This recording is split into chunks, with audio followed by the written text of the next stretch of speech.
नमस्कार दोस्तों, पिछले सवा साल में हमने फार्म बिल्स पर या मैं कहूं कि मैंने पिछले सवा साल में फार्म बिल्स पर बहुत सारी वीडियोस की हैं, डिबेट की हैं और कई बार मैंने न्यूज़पेपर को भी दिया है और मैंने सपोर्ट किया है कि फार्म बिल्स किसानों के हित में आए हैं। और कई बार तो मैं और एक्सट्रीम पर गया हूं क्योंकि मैंने देखा है कि हरियाणा के अंदर इन फार्म बिल्स का जाट ज़्यादा विरोध कर रहे हैं। तो मैंने खुलकर ये भी कहा है कि ये फार्म बिल्स जाटों के लिए ज्यादा है। अब मेरे बहुत से मित्र, मेरे वकील साथी और कई लोगों का तो मुझे लगता है कि बात सही भी है, क्योंकि हमारी खुद बार ने एक रेजोल्यूशन पास किया। मैं उस बार की मीटिंग में हाजिर था और होंगे 250-300 की संख्या, और वो रेजोल्यूशन था इन फार्म बिल्स के खिलाफ। सिर्फ एक अकेला मैं ही था जिसने फार्म बिल्स को सपोर्ट किया। और मैंने कहा कि भाई, क्योंकि मेरा परिवार है, जो फैसला लेगा वो तो सबको मानना पड़ेगा, लेकिन मैं ये कहता हूं कि ये फार्म बिल्स जो हैं ये ठीक हैं, ये किसान के हित में आए हैं। और तुम अपने खुद के पॉलिटिकल बेनिफिट्स के लिए, अपने राजनीतिक स्वार्थ सिद्ध करने के लिए, बल्कि मैं यूं कहूं, तुम ये इनका विरोध कर रहे हो। मेरी बार में भी मैंने कहा, जबकि हमारी बार में बीजेपी सपोर्ट करने वाले एडवोकेट्स भी बहुत हैं, कई तो बल्कि पदाधिकारी हैं। बल्कि किसी एक डिबेट में एक महिला थी, वो अनु जी, उन्होंने कहा कि भाई वकील साहब, तो हमने समझा, उससे पहले तो तेरे वकील साथी हैं तो समझा दे, क्योंकि बहुत सी बारों ने भी इन फार्म बिल्स का विरोध किया। हमारी भिवानी बार है, उसका जो प्रधान है वो मेरा मित्र है, उन्होंने भी इन फार्म बिल्स का विरोध करा। तू के गढ़ा शाना है, ऐसा मेरे मित्र मुझे ज्यादातर कहते हैं। भाई, जब तेरे साथी वकील इन फार्म बिल्स का विरोध करे हैं, हमारे साथ इस एजिटेशन में शामिल हुए हैं, बॉर्डर्स पे जा हैं, टोल प्लाजास पे जा हैं, चंदा दे हैं, सारे काम करें, तो तू के गढ़ा शाना है। साथियों, मैं गढ़ा शाना नहीं हूं, मैं इस बात को स्वीकार करता हूं, मैं कोई गढ़ा शाना नहीं। लेकिन मैं एक बात जरूर कहूंगा, और ये हमारी, क्योंकि एक वकील है भाई, जो जिस प्रोफेशन से जुड़ रहा है वो वैसी बात करता है। मैं एडवोकेट हूं, जब हम किसी व्यक्ति का मुकदमा लड़ा तो भाई उसको साबित करने के लिए क्या करते हैं कि पुरानी प्रेसिडेंट देते हैं उठा के कोर्ट को, कि देखो जी, फलाना मामले में सुप्रीम कोर्ट ने यह कही थी, हाई कोर्ट ने यह कही थी, अथॉरिटी बोलते हैं जिसको। तो ये जो आज मैं चर्चा कर रहा हूं फार्म बिल्स पर, इसी एक अथॉरिटी हरियाणा में ऑलरेडी है, 2016 की अथॉरिटी।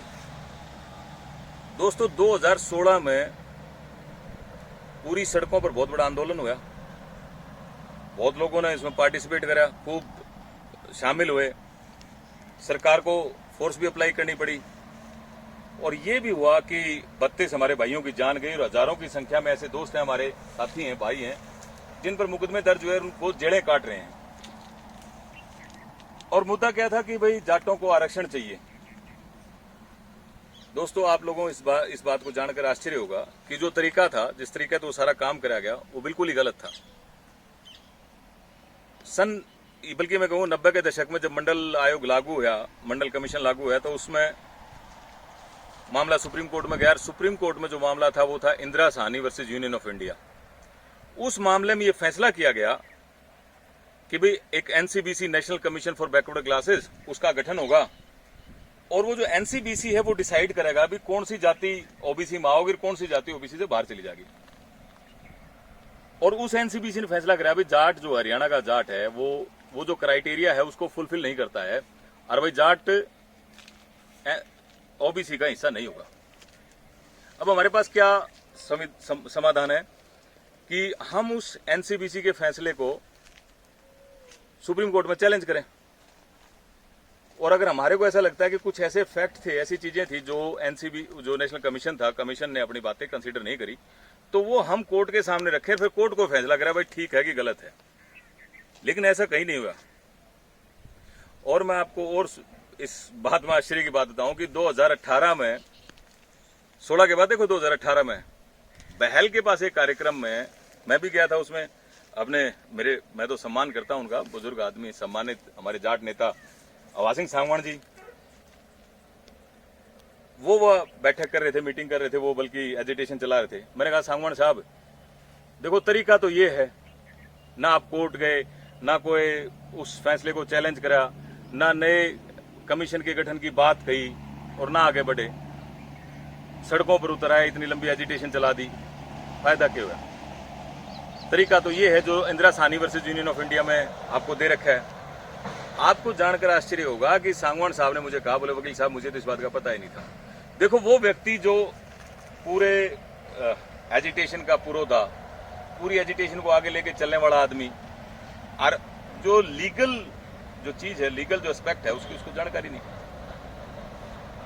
उसके बाद कुछ और लीडर से मेरी बात हुई, बल्कि आपको और भी जानकर आश्चर्य होगा कि कुछ जाट लीडर्स भी 2013 दिसंबर में कांग्रेस की सरकार ने जाते जाते ग्रुप ऑफ मिनिस्टर्स बुलाए, जिनमें से कुछ हरियाणा के अपने बड़े जाट लीडर्स जो आज भारतीय जनता पार्टी की शोभा बढ़ा रहे हैं, वो उस ग्रुप ऑफ मिनिस्टर्स में शामिल, और उन्होंने मिलकर एक फैसला कर दिया कि भाई अब हरियाणा के अंदर जाट ओबीसी का हिस्सा होगा। बल्कि वो जानते थे, प्राइवेट में मैंने उनसे बात भी की, वो ये जानते थे कि भाई जो प्रपोजिशन तुम रख रहे हो, जो तरीका तुम अडॉप्ट कर रहे हो गलत है, सुप्रीम कोर्ट में स्टैंड नहीं करेगा। लेकिन फिर भी क्योंकि चुनाव 14 में शामिल सामने था, जाटों को खुश करना था, और उन्होंने फैसला ले लिया। मामला सुप्रीम कोर्ट गया, सुप्रीम कोर्ट से मामला स्टेक ऑफ हो गया। और देखो इस बीच में हुड्डा सरकार ने भर्तियां भी करवा दी, ज्वाइनिंग भी करवा दी, अरुण बड़का के पास ज्वाइनिंग कैंसिल हुई, उनको घर जाना पड़ा। और फिर ड्रामा कर दिया कि भाई ये तो बीजेपी की सरकार ने अच्छे से पैरवी नहीं करी, इसलिए ये मामला चला गया। बल्कि वो लोग शुरू से जानते थे कि ये मामला स्टैंड नहीं करेगा। ऐसे सैकड़ों उदाहरण हैं जहां मुझे नहीं पता इन बड़े पॉलिटिशियंस का मन में क्या है, चाहे बल्कि अपने जाट लीडर्स इनके मन में क्या है।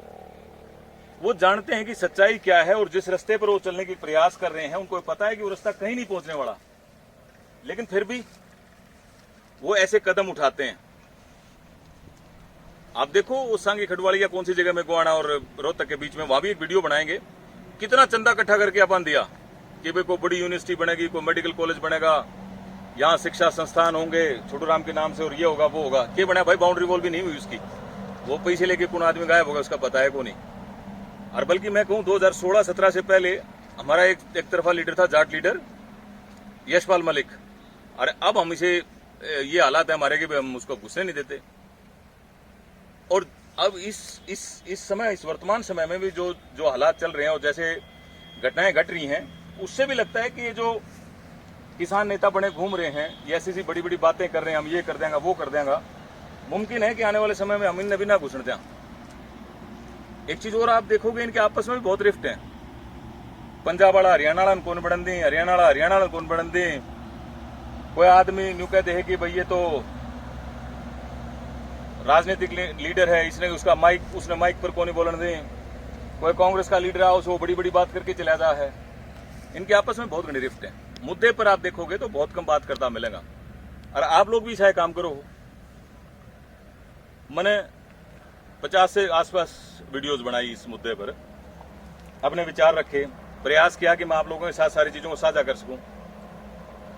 आप सब भाइयों ने छिक्की मुझे गले निकाली। किसी ने बीजेपी का दलाल कह दिया, किसी ने दल्ला कह दिया, कोई कहता मैं बीजेपी के पैसे खा रहा हूं, कोई कह देता मैं शोराण गोद का ही नहीं हूं, कोई कहता भाई तू मैं शोराण पर एक कलंक हूं, कोई कहते मैं जाट पर कलंक हूं। इस तरह की बात आप लोग खूब लिख दो, लिखो भाई, मुझे एतराज नहीं, और लिखो, लेकिन कोई मुद्दे की बात भी लिख लो, ठीक है ना। जहां तुम्हें नहीं समझ में आती बात, कौन सी चीज तुम्हें लगता है कि ये चीज ऐसी है जिसकी डिस्कशन की जानी चाहिए, वह भी लिख लो, ताकि चीज क्लियर हो जाए। आज सोशल मीडिया बहुत बड़ा वेपन है किसी भी चीज के अंदर पेनिट्रेट करने के लिए, किसी की चीज के अंदर जाने के लिए। जो सही चीज है वो सही रहेगी, आप लोग चाहे कितना प्रयास कर लो। और आज सेंटर के अंदर और स्टेट के अंदर एक बड़ी मजबूत सरकार है, जिसको अगर आप ये सोचो कि इस तरह का जोर लगा के घुटने टिकवा दोगे या कुछ और कर दोगे, तो ऐसा नहीं होने वाला। और फिर आपकी लीडरशिप का पता भी चल गया, पोल भी खुल गई कि किसी का आप लीडर हो, इन बातें जानकारी भी होगी। तो ये जो मित्र ये सोचते हैं कि मैं घना शाना हूं, मैं घना शाना नहीं हूं। लेकिन भाई 2016 में आप ऐसा एक मंजर देख चुके हैं, 2016 में सब चीज हरियाणा भुगत चुका है। कई भाइयों की जान भी गई है, कई सैकड़ों की संख्या में भाई, बल्कि हजारों की संख्या में कहेंगे, जो जेलें काट रहे हैं, जिन पे बेचारा पे मुकदमे दर्ज हो गए, उनकी कोई सुनने वाला नहीं। ऐसा ही माहौल दोबारा ना डेवलप हो जाए, इस बात का थोड़ा प्रयास करो। अब मैं भी ये प्रयास करूंगा आगे चल के इन तीनों फार्म बिल्स पर अपनी तरफ से, क्योंकि आदमी समाज के प्रति अपनी जिम्मेदारी समझता है, और मैं सोचता हूं मेरी भी जिम्मेदारी है। इन तीनों फार्म बिल्स पर जो स्टडी बनती है वो स्टडी करांगा, जानकारी लेंगे, और 1 बाय 1 एक सीरीज चलाएंगे तीनों फार्म बिल्स पर। आप लोगों के सामने अपने विचार रखेंगे, क्योंकि जब भी कोई कानून बनता है तो उसके पीछे की एक बहुत बड़ी हिस्ट्री होती है। ऐसे नहीं कोई कानून बना देता, और वो सारे फैक्ट भी रखने पड़ते हैं ताकि कानून बने और वो फिर पास हो। तो वो सब भी आपके साथ बात साझा करांगे। और एक बात और मैं आप तक कहूंगा कि भाई इस बात में कोई बुराई ना होती कि भाई आज आप इमोशनल होके या जोश में या किसी की बहकावे में आके भ्रम में आके और किसी एजिटेशन में चल पड़े, कोई आंदोलन करने लागे और कल हमने रियलाइज हुआ भाई ये तो रास्ता गलत था, ये नहीं अडॉप्ट करना चाहिए था, तो वापसी में कोई बुराई नहीं होती। वापसी करोड़ी भी बड़ी हाउस है, तो प्रयास करो भाई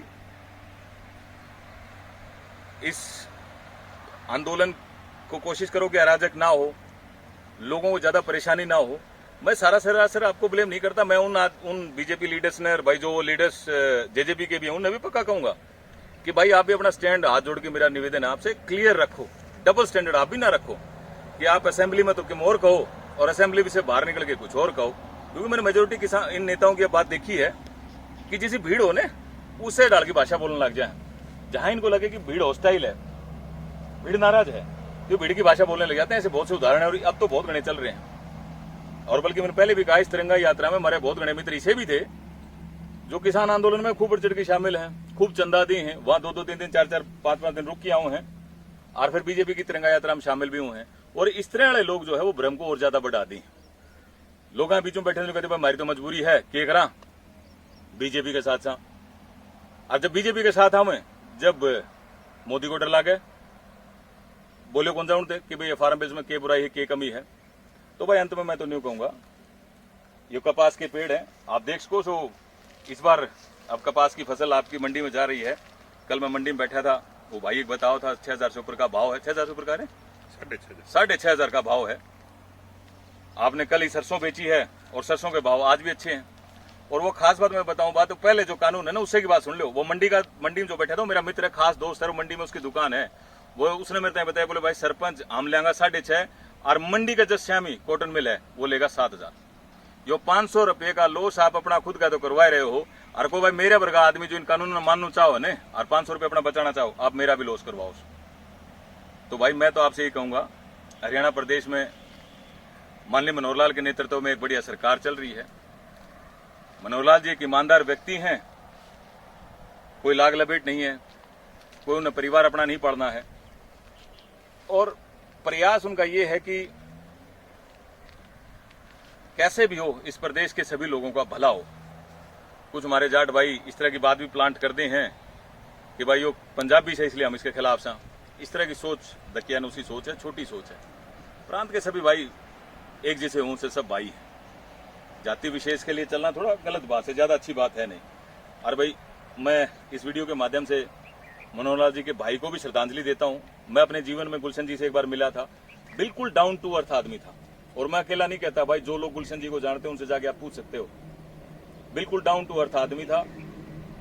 शहर की एक गली से एक साधारण से मकान में रहता था, कोई कह नहीं सकता था ये चीफ मिनिस्टर का भाई है। बिल्कुल सिंपल लिविंग वाला आदमी। और चीफ मिनिस्टर ने भी प्रयास किया है कि पूरा हरियाणा उसका परिवार है, ना कि वो 4 या 5 भाई जो उसके सगे भाई हैं, जो खून से उसके रिश्ते हैं, उन्हीं को अपना भाई माने। पूरे हरियाणा को अपना परिवार मानने वाला मुख्यमंत्री हमारे पास है।